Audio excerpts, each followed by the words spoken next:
Good morning. How's everybody doing? Hope everybody had a wonderful Thanksgiving.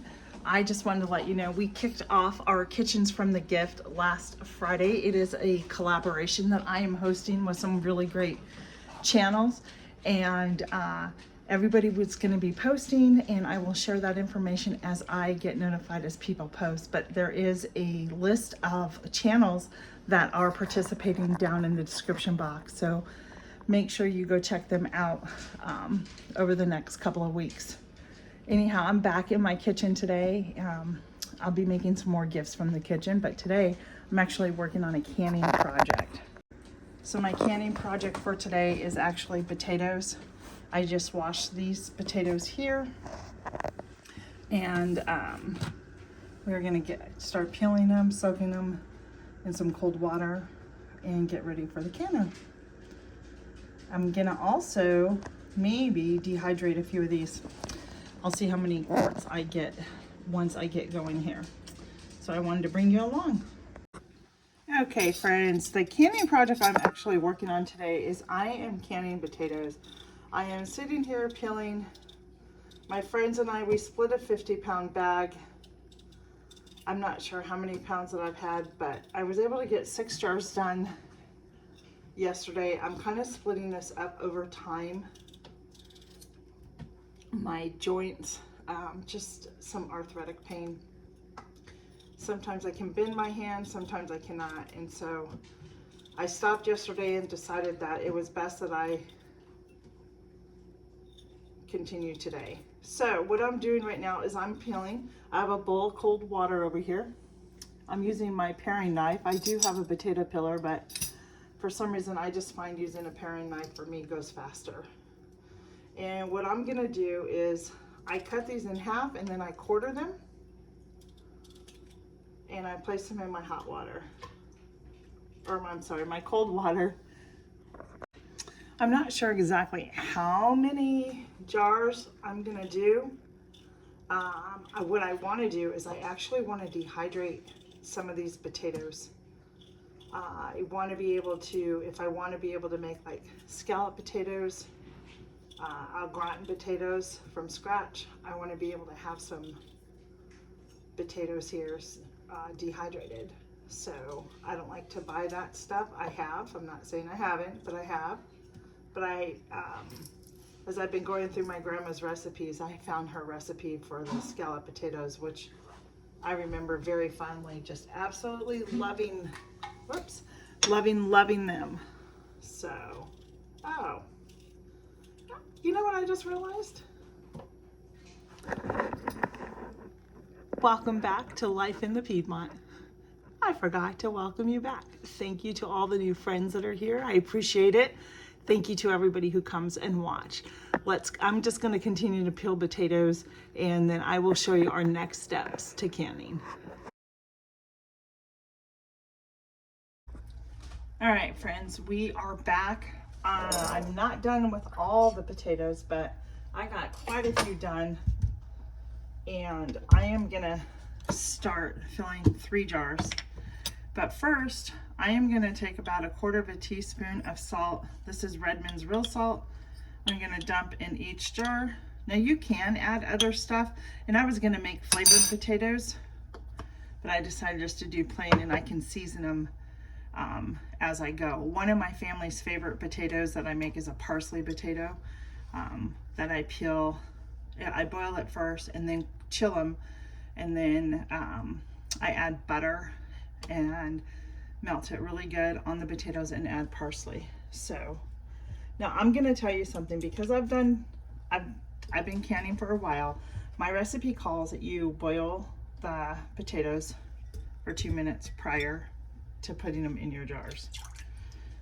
I have found that the potatoes, grab my knife, the potatoes come out a little too soggy for my taste. So I'm gonna forego that step. If you're new, I would not recommend that. Read your book and do what works best for you. Some of these are a little too big, but I am filling the jars. We're gonna leave about 1 inch headspace. We're gonna fill it with liquid. I'm gonna pack those in there. And I think if I get 3 more jars, I'll be fine. That'll give me 6 jars of potatoes. And then I got quite a few on my sink still, and I can dehydrate those or even use them to cook throughout the next couple weeks. I want to make some hash browns. I'd like to shred those down and drain some of the water out. Potatoes have so much starch in the water, and freeze them. We love potatoes in our house. So I think I need a smaller one in there.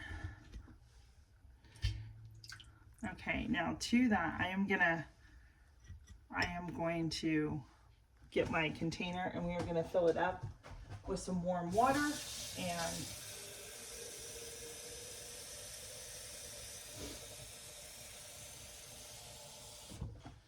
all right, so I'm gonna start filling up my jars with the warm water. And like I said, I use about I leave about an inch head space when I fill up. So I probably should have had the water all filled, but I'm doing this before my student arrives. Nobody's up. Animals and chores outside are all taken care of. And it is a nice quiet morning for me to do this with no interruptions.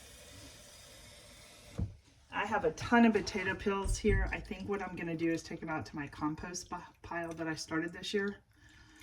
And I think that will do really well. Now, once I do that, I'm gonna come in with my chopstick. It's a genius. I'm glad that my son had chopsticks because, and as you can see, I'm gonna get out all the air bubbles around here. And just, you can even see some of the bubbles come up to the top and get released.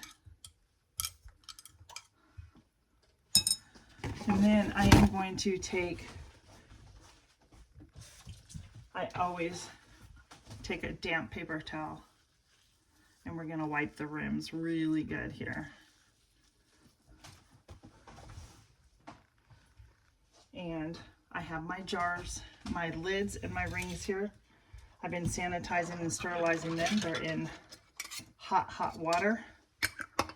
I do use 4 jars, and when I run out of my other ones, I am going to be ordering a bunch of them because I find my celery is so much better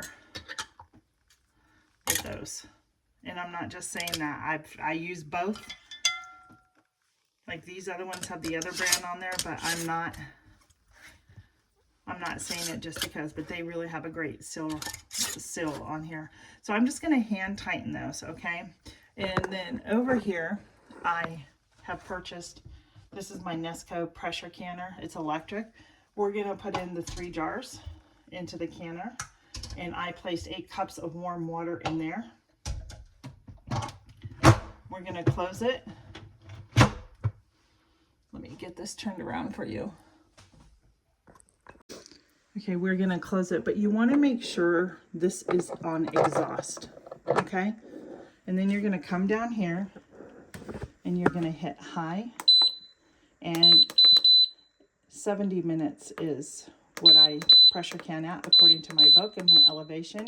You need to check your book and elevation. We'll hit start. And then this is gonna dial around for a few minutes, and then I'm gonna hear it beep, and then it will start counting down from 10 down. When it gets down to 0 and it beeps again, I will then come up here and turn my knob to airtight and just let it go. And here we go. Our potatoes are done, and we are going to place them on our sink right here. Take these out. Get the last one out of here. And there you have it. Aren't those just beautiful? Look at them. Nice and bubbly. And I'm gonna let them sit here until tomorrow so they can cool overnight. Easy canning. The longest part of the candy potatoes is the peeling and cutting, but other than that, it's really super easy. So between these 6 jars that I did yesterday and the 3 over there, I have 9 quarts of potatoes canned. I still have these potatoes and more up in my basket. And the ones that didn't fit into a can, I'm actually boiling these up because there was just a few left over. When they are soft, I will pull them out and put them in the refrigerator, and then I will fry them up tomorrow for breakfast for us.